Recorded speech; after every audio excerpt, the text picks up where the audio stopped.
Bismillahirrahmanirrahim. Assalamualaikum warahmatullahi wabarakatuh. Bertemu kembali kita dalam 10 minit bersama dengan Cikgu Akram, GBK, Perbimbingan dan Kaunseling SK Agama MI Semiri. Kepada semua murid-murid SK Agama MI Semiri, kali ini kita bawakan program nasihat kita. Untuk kali ini secara maya kita bawakan satu topik iaitu ciri-ciri kesihatan mental yang positif. Apa ciri-ciri kesihatan mental yang positif ini kita akan huraikan dalam topik kali ini 10 minit bersama Cikgu Akram. Let's go. Ciri-ciri kesihatan mental yang positif ini kita boleh bagikan kepada 3 bahagian.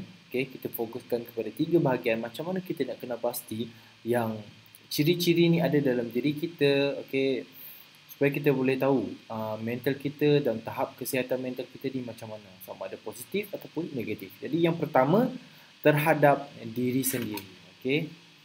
Terhadap diri sendiri. Yang kedua, terhadap orang lain. Dan yang ketiga, terhadap cabaran. Ada 3 benda. Diri sendiri, ciri-ciri terhadap orang lain, dan yang ketiga adalah cabaran yang kita lalui dalam kehidupan kita. Seterusnya, kita boleh tengok yang pertama tadi, bagaimana kita nak tengok ciri-ciri kesihatan mental ni yang positif dalam diri kita. Yang pertama, kita menyedari kelemahan dan kekuatan diri kita sendiri. Kita tahu apa kelemahan diri kita dan kita tahu apa juga kekuatan diri kita. Yang kedua, berupaya mengawal perasaan. Dalam diri kita ni ada perasaan yang macam-macam.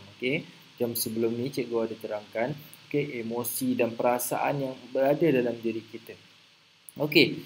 Maksudnya di sini kita boleh kawal setiap perasaan yang kita lalui dalam diri kita ni. Bila kita rasa marah, kita boleh kawal. Bila kita rasa sedih, kita boleh kawal. Dan bila kita rasa gembira sekalipun, kita boleh kawal dengan baik. Yang ketiga, mampu menghindari kegiatan yang tidak bermoral. Kita mampu elakkan diri kita daripada lakukan perkara-perkara ataupun aktiviti-aktiviti yang tidak baik. Contohnya, merokok. Tak boleh. Itu salah satu daripada kegiatan yang tidak bermoral. Anda sebagai murid, sebagai pelajar di SK Agama MI Semiri, elakkan sebaik mungkin untuk tidak melakukan aktiviti tidak bermoral ini. Yang keempat, menghargai diri sendiri. Kena hargai diri sendiri. Kalau anda mampu hargai diri sendiri, itu salah satu pada ciri kesihatan mental yang positif. Kita tengok yang kedua. Terhadap orang lain. Mampu berkomunikasi secara berkesan dengan orang lain. Kita mampu, kita berhubungan dengan orang lain, contohnya dengan kawan-kawan kita, dengan baik. Apa yang kita sampaikan, kawan kita boleh terima dengan baik, dia orang faham apa yang kita cakap. Itu menampakkan ciri-ciri kesihatan mental kita adalah positif, iaitu baik. Yang kedua, mampu memberi dan menerima kasih sayang. Orang beri kasih sayang kepada kita, ibu bapa kita sayang kepada kita, kita boleh terima dengan baik. Kita boleh bertindak balas dengan kasih sayang itu dengan baik. Ada abang-abang dan kakak-kakak awak dekat rumah, memberikan kasih sayang kepada kita, kita mampu terima dan kita mampu juga bagi kasih sayang tersebut kepada ahli keluarga kita. Yang ketiga, dapat menerima pendapat orang lain secara terbuka. Bila orang lain bagi pendapat tentang diri kita, tentang apa yang kita buat sekalipun, kita boleh terima. Itu maksudnya kita boleh terima pendapat orang lain terhadap diri kita. Secara terbuka. Maksudnya bila kita terima tu, kita tak boleh nafikan benda tu.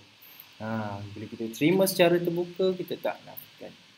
Itu ciri-ciri kesihatan mental yang baik, yang positif.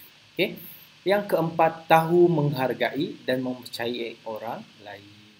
Tahu hargai. Tidak ada kawan-kawan, ada ibu bapa kat rumah sekalipun, kita mampu hargai apa yang mereka buat untuk kita.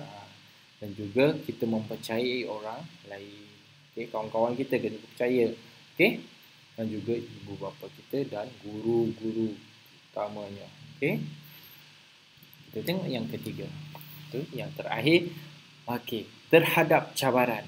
Yang pertama, berupaya menghadapi dan menyelesaikan masalah. Okey, dalam kehidupan kita ini, okey, ada macam-macam ujian. Okey, hari ini ujian dia lain, hari ini masalah dia lain pula. Jadi, okey, kita kena ada kemahiran dan juga mental yang positif, mental yang sihat, okey, untuk kita hadapi cabaran-cabaran ini untuk kita selesaikan. Okey, mampu mengatasi konflik dengan bijak. Itulah konflik dalam kehidupan kita, ada macam-macam konflik yang berlaku. Okey, dalam persahabatan, kalau kat sekolah, okey, kalau kat rumah dengan ibu bapa, dengan adik-beradik, ada macam-macam konflik. Jadi kita kena atasinya dengan baik. Okey, ada ciri-ciri ni, semestinya anda mempunyai mental yang sihat dan positif. Okey, yang ketiga, mampu membuat keputusan sendiri. Kita sebagai murid ada macam-macam situasi yang meminta kita untuk kita buat satu keputusan, iaitu kita sendiri yang membuat keputusan. Okey, contoh nak pergi kantin. Kantin, hari ni nak makan apa? Okey, tengok kawan ni dia makan nasi lemak. Tengok kawan ni dia makan kuih je. Okey, sekarang ni aku memerlukan tenaga yang banyak. Jadi aku kena makan apa? Okey, di situasi tersebutlah anda kena belajar untuk membuat keputusan sendiri. Mampu buat keputusan sendiri dan keputusan itu adalah betul. Itu menampakkan ciri-ciri mental yang sihat dalam diri awak. Okey, yang keempat itu yang terakhir sekali kita tengok, bersedia mendapat pertolongan sekiranya gagal menyelesaikan masalah. Okey, tak semua cara kita selesaikan masalah kita akan berjaya. Okey, mungkin ada satu dua cara kita selesaikan masalah itu tak berjaya. Jadi, apa jalan penyelesaiannya? Kita kena cepat-cepat cari orang yang mampu tolong kita. Jangan diam-diam, jangan duduk seorang-seorang, dah tak mampu, okey, terus give up, terus putus asa. Okey, jangan macam tu. Okey, kena cari orang pertolongan dengan orang lain. Itu cara ciri-ciri yang kita kena ada untuk jadikan diri kita ini mempunyai mental yang sihat dan positif. Okey, setakat ini saja untuk kali ini dalam program 10 minit bersama Cikgu Akrab. Okey, jumpa lagi di lain masa. Stay safe, stay learning. Okey, goodbye. Terima kasih. Assalamualaikum warahmatullahi wabarakatuh.